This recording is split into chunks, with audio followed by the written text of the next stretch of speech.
It is time for Great Match Generator with Danny Kugler and Adam Geary.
Hey. Welcome to Great Match Generator. We have a new intro. We have everything set up now. Ain't that the truth, Adam? Yeah, let's go. It's been a while. Off and on. I got a new job, so I should be able to record more often. Yeah, a different job. Wow. Yeah. Thank God you got a different job, man, because that other job you had was killing you. It took, dude, just trying to adjust to the hours. It took me a calendar year to still suck at it, getting used to that. But I guess decades of being, not decades, but years and years of not working those hours, you get adjusted. Yeah, so it's justice, honestly. Yeah. But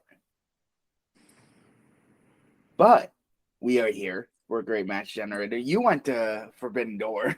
I sure did, and boy, did some great matches get generated there. God damn. Half the card was more than half the card was like 4.25, 4.5.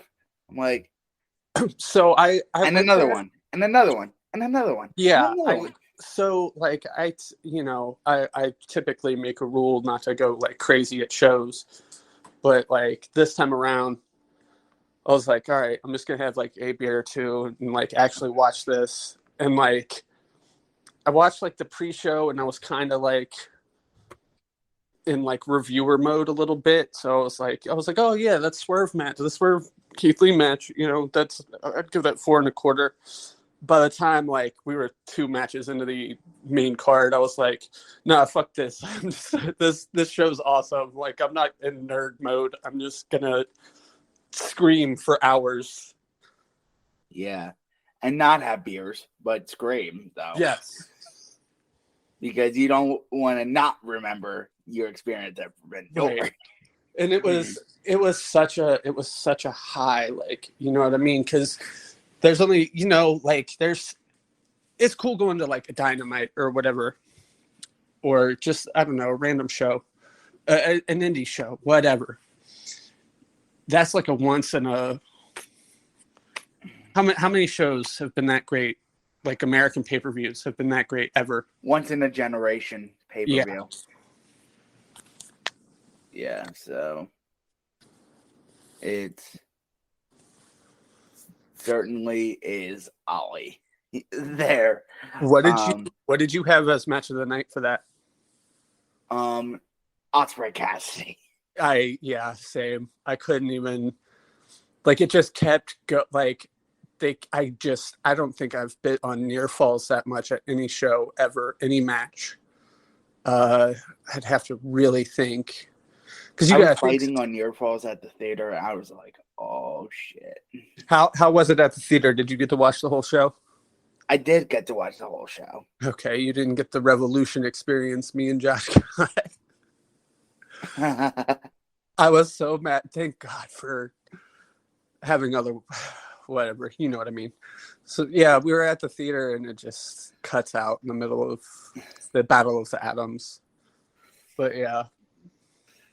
No, the Philly theater was very good. So I watched it in University City, and it was glorious, honestly. I saw Beast Mike for the first time in 4.5 years. Oh wow.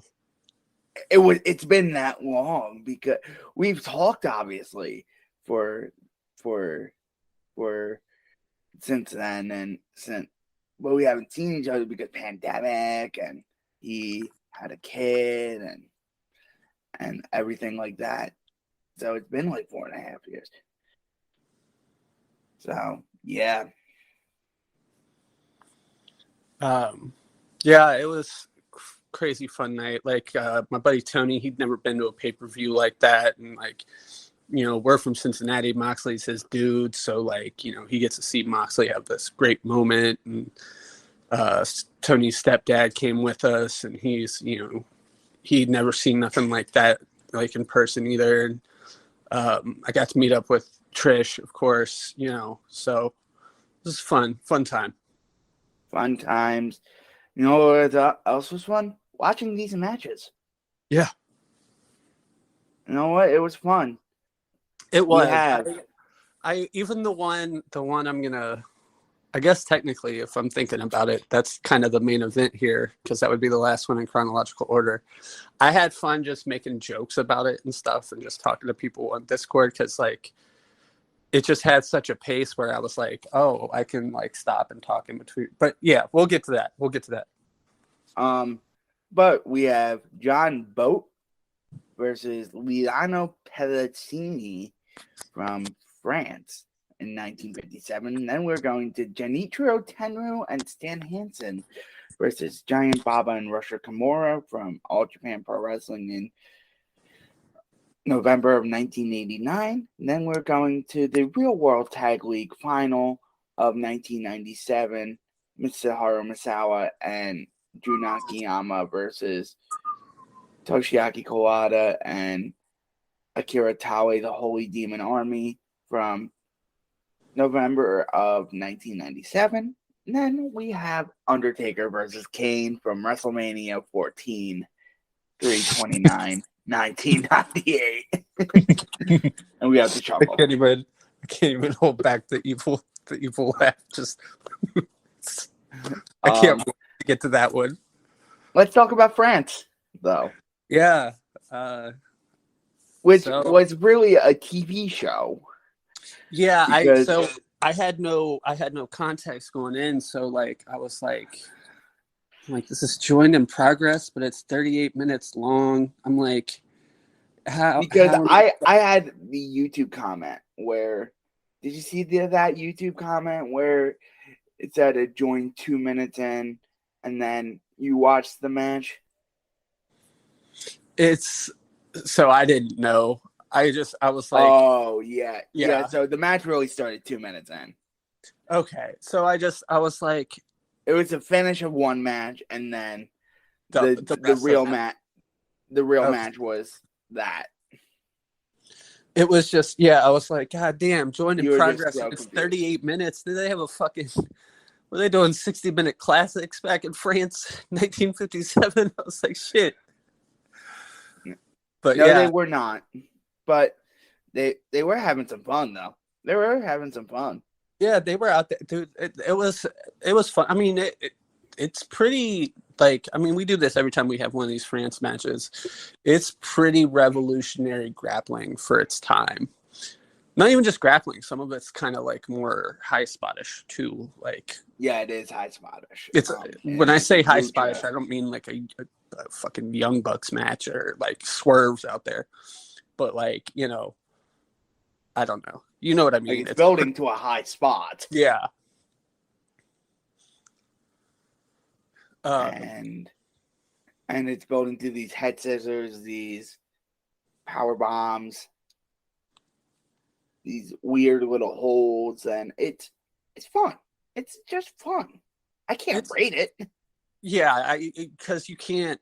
There's like, you can kind of Okay, so I had this in my notes. It's like, it's the commentary. There's the language barrier, but you could say that for your average, lucha match or Japanese match.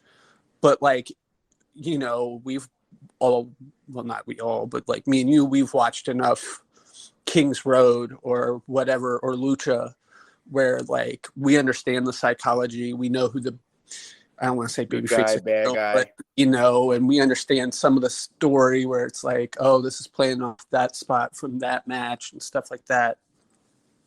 You don't really get that with this, so you're just kind of dropped in this thing, and like, you're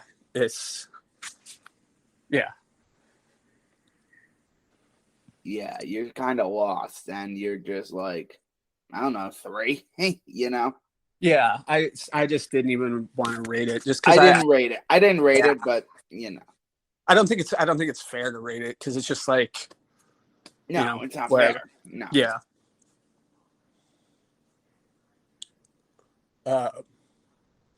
It's a unique relic. Yeah, it's cool for like, it's cool to see, but like, it just, in terms of rating it, I don't know.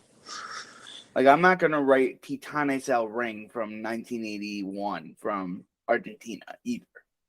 Yeah, those are fun though. Those are fun. No, I was watching that earlier on Ryan Satin's stream. Yeah, Ryan Satin had a stream where he was watching Titanes El Ring, and it was honestly fun. It was honestly fun. What is this? I don't know why I was tuned into it, but it was fun. It's just, it's the randomness of it. Like, I don't think you could have said anyone more random to me for Titanes El Ring. You know what I mean? Like, no offense to Brian Satin or anything. I just wasn't expecting that. Sorry. But it was fun for what it was. It really was fun. But I really liked this. I had fun watching it. It flew by. I wasn't looking at my phone. Yeah, same. So I give it credit for that. So let's move on to this barn burner. Genichiro, Tenryu, and Stan Hansen teaming versus Giant Baba and Rusher Kimura from All Japan Pro Wrestling, November 29th, 1989. This one, it was weird to me. Like, it has the typical like big match 80s All Japan start where it's just like instant like bonkers. Yeah. And then they get into like, they went straight into basically building a babyface in peril, which was really cool. But then the Rusher Kimura being the babyface in peril, and then Baba getting a hot tag. Yeah, and it builds to that, and Rusher's bleeding, pretty good color. Good color. It was good color. Yeah, it was really good color. They were pile driving him. It was just insane. Hansen and Tenryu put a good beating on Rusher Kimura. I liked that Baba just getting onto the apron was like this pop, where they instantly started cheering for him as soon as he got on the apron. So you almost thought the crowd was more lively for this match than the 97 match we watched. Okay, yeah, I was going to make that. Yeah, I was going to get into that later. But, which it's weird. It's kind of, you see, I don't know, I'll elaborate on how I feel about it later, but when we get to that match. But the crowd was super hot, and you get like two hot tag spots, like in concession, basically, like, because Baba gets on the apron, it's like a hot tag spot. Then he gets the actual tag, and that's also like a hot tag spot. Yeah. And there got to be points where there was we talked about this on the phone earlier, where it was like kind of like soft offense. I guess that's just, you kind of got to take that with Baba sometimes, right? With like the overhand chops and stuff, especially he's kind of at the end of slowing down. He's kind of at the end of his peak by 89. Not the end of his peak, but you know what I mean. It's almost time to phase him down to where he's kind of like just your mid card comedy guy, legend. And then does start to drag a little bit, and then they start kind of throwing bombs. They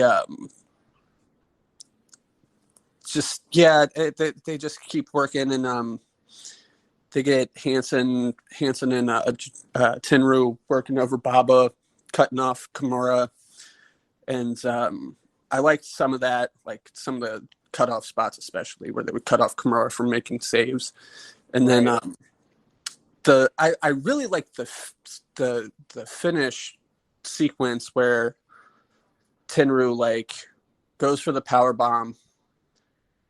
Baba does like flips him over his head, does the bridge, and then Tenryu still ends up hitting the power bomb. It was pretty good. I gave it 4. I gave it 4.25. It was the crowd heat really elevated it for me. Yeah. We're always within a quarter star of each other. I can't remember what you said about the match we have to do later, but I think we might be a little bit further off than normal. We might be further off on that one.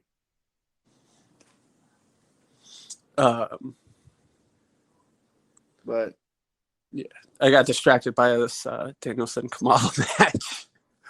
He's watching Danielson Kamala, which resurfaced. Yeah. I think, was it Rediscovering on YouTube? One of them, someone posted. I think it's who was it? Oh, an honorable mention. The Ring of Honor podcast. Not like sponsored Ring of Honor, but yeah. I gotta watch that match. That match sounds like it rules. But going back to the Rush Kimura match, Rusher was the performer of the match. Yeah, I'd say so. Taking the beating. And then Baba was there, and then Tenryu and Hansen just beat the crap out of both of them. Yeah, pretty much. Let's talk about this 97 tag, Real World Tag League final. And something was missing. It's so what I was going to say, like, I feel like if we sat here and just did, I mean, this isn't like super historian knowledge or anything, but I feel like if you started doing like chronological, you would notice there's a point as you get into 96, 97, 98, where you start to see the crowds kind of falling off a little bit more and more. And it's not like something that happens overnight where like there's just this one great match in 1996 and then like the crowds are just never the same. It's a progression. And I mean, it obviously led to what it led to, where, there was infighting in the company and they split and formed Noah.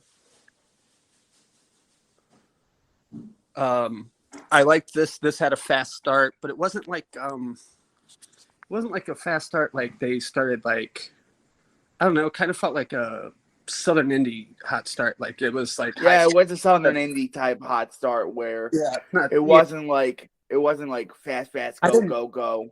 Yeah. It was more Southern, like, I meant like Southern Territory. You know what I meant. Yeah, you know what I mean. Southern Territory hot start where they single out one person. Yeah. Misawa hits a Tiger Bomb early. That's my second note, which usually is a pretty good sign. If like we're just doing Tiger Bombs. And then like it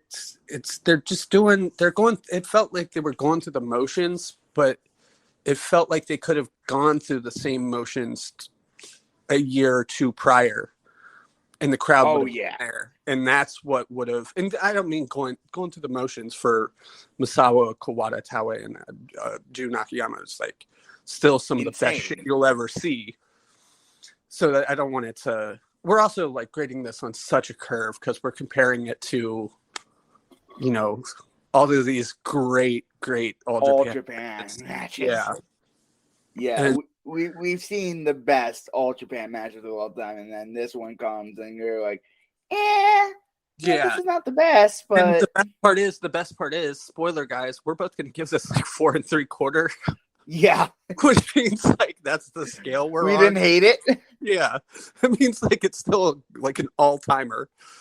But yeah, it starts to pick up after a while. I don't even remember what they like start double teaming Kawada selling, and they start trying to get Kawada selling here was incredible. Yeah.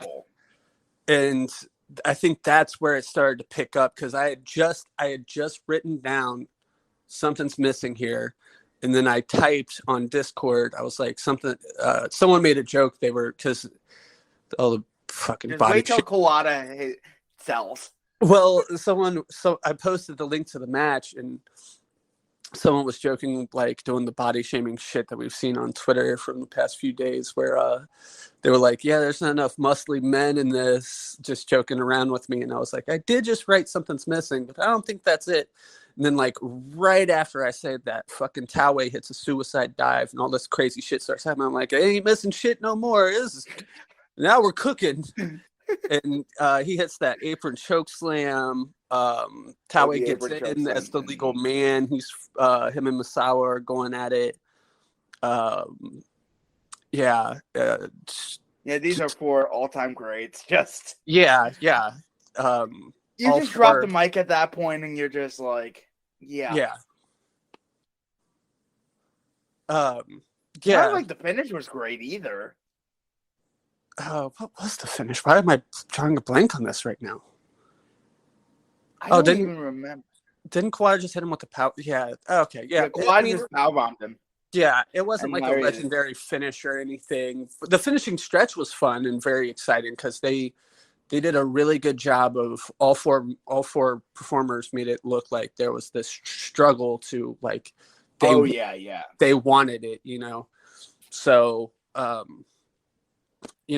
it again, I mean, 4 3/4. I hate that we just spent all this time like making it sound like we hated this match. It's a 4 3/4 match. It's still 4 3/4. It's still 4 3/4. It's still Holy Demon Army versus Misawa and Akiyama. Yeah,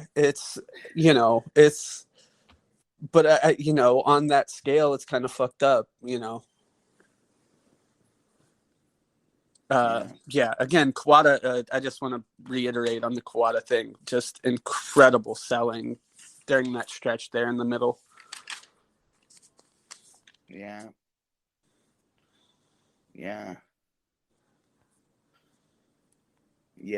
it's just incredible. Now let's get to the match we have the most to say about.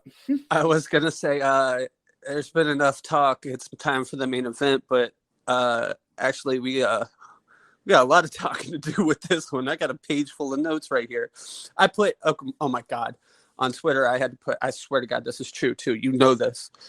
Yeah. I had more notes for the first 10 minutes of just the match, not even like the entrances or any of that, just the match. I had more notes about the first 10 minutes of after the bell than I've had about 50-minute All Japan classics.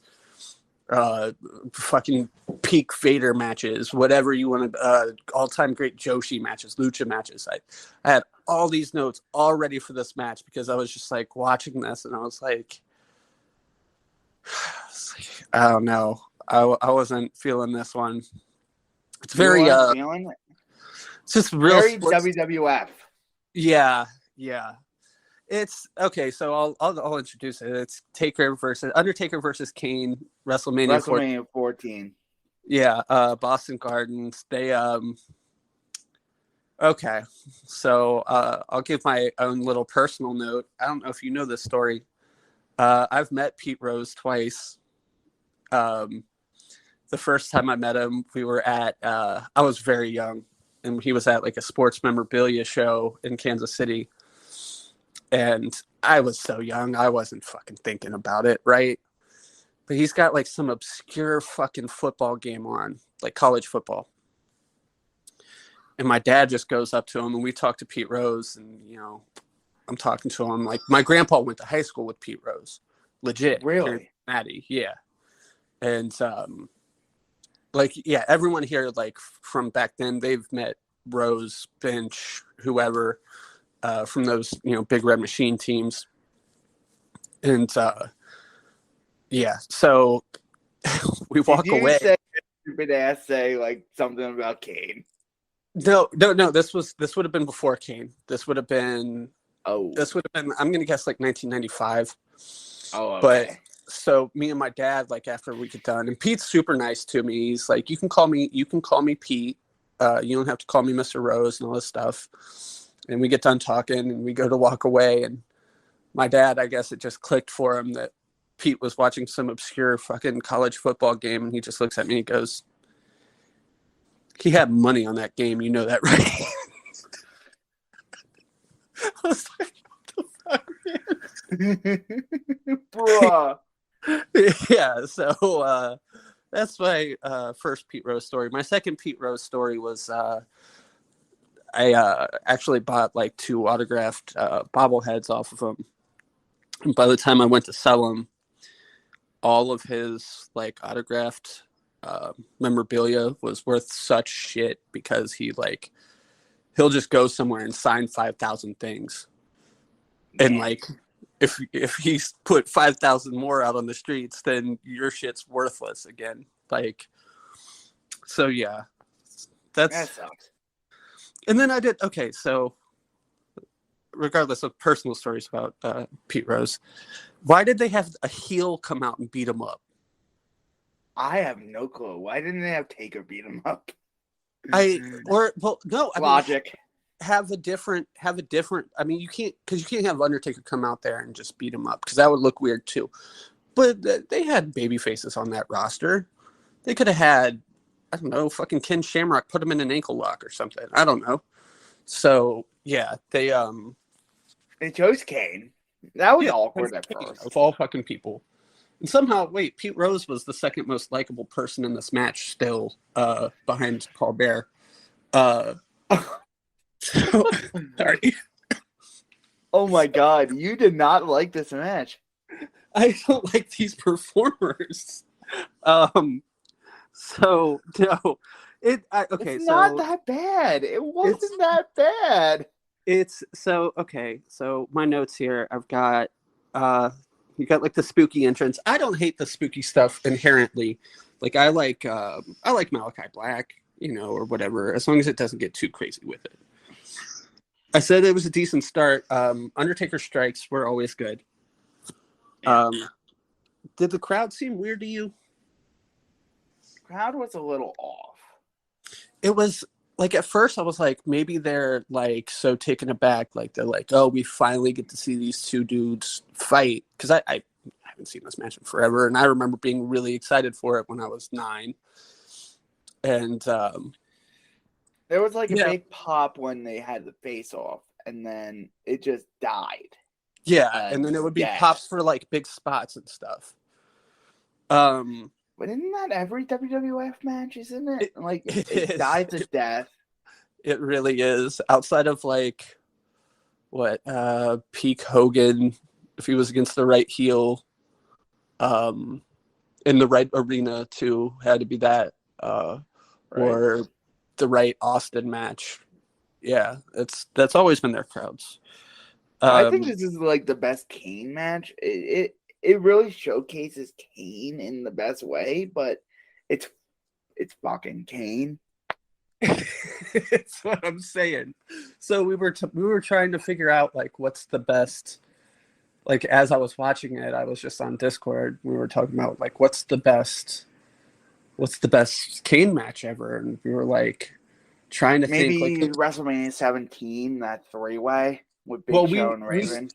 we started trying to do just one-on-ones just to be completely, so he's not like getting super carried or whatever. And we were like, well, maybe something with Danielson or the guy that can't be mentioned, or who else? What, I you don't know. mean the one that joined Grace?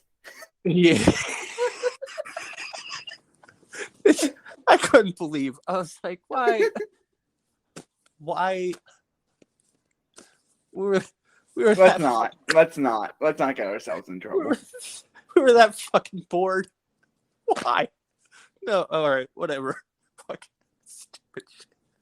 We're not that podcast anymore. No. So yeah, no. I thought about like Kane's matches. People used to love his matches with like he had like a couple matches with Albert on like SmackDown in 2001 that people loved. I don't know, maybe something with Waltman. It's all bad. Did you? Okay, I found this out. Kane's rating as a performer on Cage Match is higher than any of his matches. That's a really weird. That's a really weird stat, isn't it? It is. Yeah. So, all right. Back to the match. Kane sucks. They tried a tree of woe spot. He tries a tree of woe spot with the Undertaker, who's what 6'9". Why did we do this? And then yeah, that tree of woe spot was a little awkward. And then they like again, and I'm nitpicking this harder just because I want to make jokes about it, but they had like this. They had this spot where this was like you remember like the old TNA main events where they would like the ref would use their own set of rules to make sure there was a winner, but it was like, wait, you're doing that in every match, like right. Why is this the Rhino? Why are you doing this for the third match on the card with Rhino versus fucking Abyss? But you also have to do it with Jarrett. Like, there's not even anything on the line. Anyway, whatever. Right. So Paul Bear distracts the ref. Kane hits Undertaker with the stairs. The stairs bounce back and damn near hit the fucking ref. I'm like, this is. that was comedy gold right there. So then he distracts the ref again, and he does some sort of spot where he hits like the bottom thing of the stairs with the top thing of the stairs, and I'm like, dude, that's the exact same sound it makes outside when Rumpke picks up my dumpster. Like, how's the ref missing this? And the ref is supposed to be dumb in WWE, so I guess. They had Undertaker out here selling kicks from Paul Bear. Oh god. Yeah. Maybe this wasn't a great match, but no. So then they get to the Tope Suicida, which is an all-time great spot. Yeah, that Tope Suicida was great. They start doing like some. They start doing like some flying clotheslines. Did you see the way Hugo sold that spot? Yeah. He's the one that fell out of the chair, right? Yes. Yeah, that was pretty. That was fucking phenomenal. I laughed my ass off at that. So they start doing. Undertaker goes MMA zombie on him. Then they do like some tombstones, whatever. It was, I don't know. It gets good towards the finish. About from the Tope Suicida on, it gets fine. Yeah, it's fine. It's fine for what it is. It's not that bad. I went 2.5. I went 3.25. So here's the thing. I was like right at 3, and one of my least favorite things about watching the old Undertaker matches is like every feud he has from, I don't know, for like the entirety of the fucking 90s when he's a babyface. It's always, I've never seen the Undertaker get beat up like this. It's fucking Mabel did it to him. I never seen him kick out of the tombstone. And yeah, it's so JR says, he said it like towards the beginning of the match, the middle of the match, and after the match. And I was like, no, I'm taking points off this now because I'm so sick of hearing this. Like, we get it. You're doing the same exact feud you did with Mabel and King Kong Bundy and whoever the fuck else, whatever big lug you had him wrestle. Yeah. Yeah. They even did it with I'm at Foley. 3.25. They would do it with Foley. Like, Foley would get the upper hand in an angle with Undertaker, and they'd be like, "Oh, I've never seen." It's like, dude, shut up, please.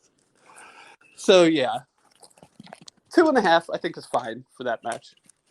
Yeah, I think 3.25 is fine. So I will say what it did for Kane. I mean, it did do a good job of making Kane look like a legit monster, even in a loss.